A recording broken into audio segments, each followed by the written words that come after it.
Standing just a few steps away from President Trump, I could feel the biting cold wind cutting through the bustling streets of Brooklyn Heights.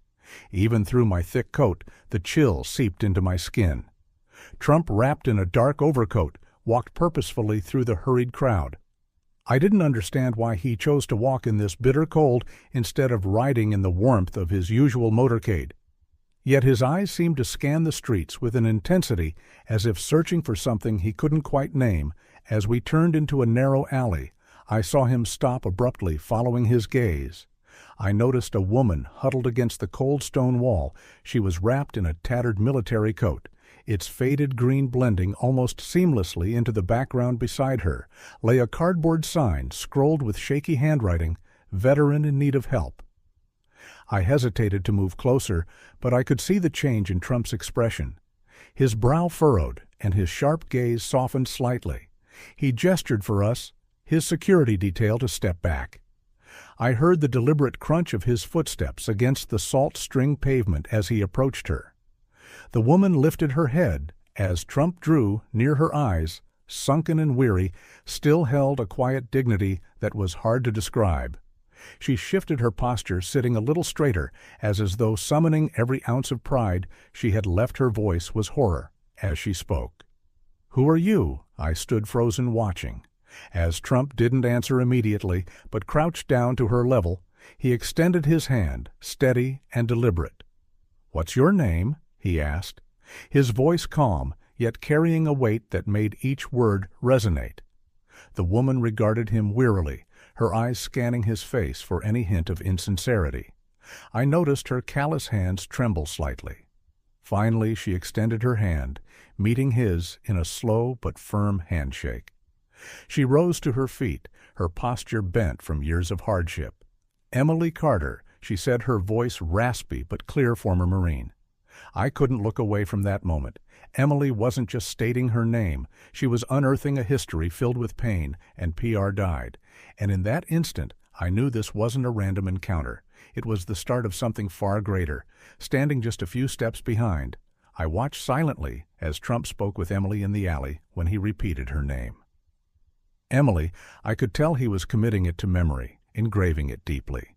His voice, warm, yet resolute, cut through the chilly air. "Emily, you look like someone who's been through a lot."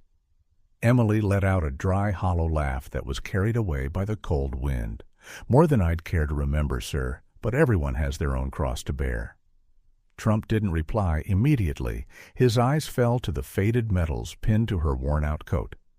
After a moment of silence, he asked, his voice measured but heavy with meaning, "You're a veteran?" Emily nodded, though she tried to hide it. A flicker of pride shone in her eyes. "Afghanistan, a few tours. We did things that haunt me, but we did them for our country." The silence that followed was palpable, broken only by the whistle of the wind echoing through the alley and the faint sound of distant traffic. Trump stood still, his gaze weighed with thought. After a pause, he asked, his voice low but filled with urgency, "Why are you here?" "Emily?" Emily lowered her head, her gloved hands clenched tightly as if trying to contain her pain. "I lost my way after I came back. It's hard to hold on to a job. My health fell apart, and the system, it doesn't work the way you think. It will not, until you find yourself on the outside." I caught a glimpse of Trump's nod, his expression contemplative. His eyes seemed to pierce an invisible barrier between him and Emily. He asked steadily, "What unit were you in?" Her response was clear but carried the weight of her past. "Bravo Company, Sir, 2nd Battalion. We were in Kandahar back in the early days." I saw Trump pause, his eyes widening slightly. "Bravo Company," he repeated, almost incredulous. "You were part of the team that achieved the impossible. They called you the Phantom Squad." Hearing that, Emily's posture straightened instinctively, as if remembering a long-buried pride. A brief flicker of honor crossed her face before the reality of her present pulled her back. "Yes, we were good," she admitted, her voice softening, but everything fell apart. When we returned for a moment, they both stood there, the winter wind swirling around them, carrying faint echoes of the city. Trump looked at Emily intently, his eyes unwavering, and then spoke, his voice firm and resolute. "Come with me, Emily. You don't belong here."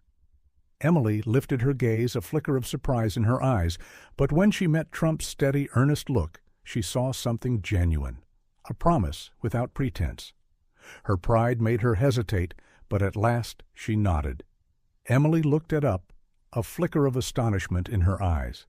I couldn't tell what she was thinking, but when her gaze met Trump's, I saw something.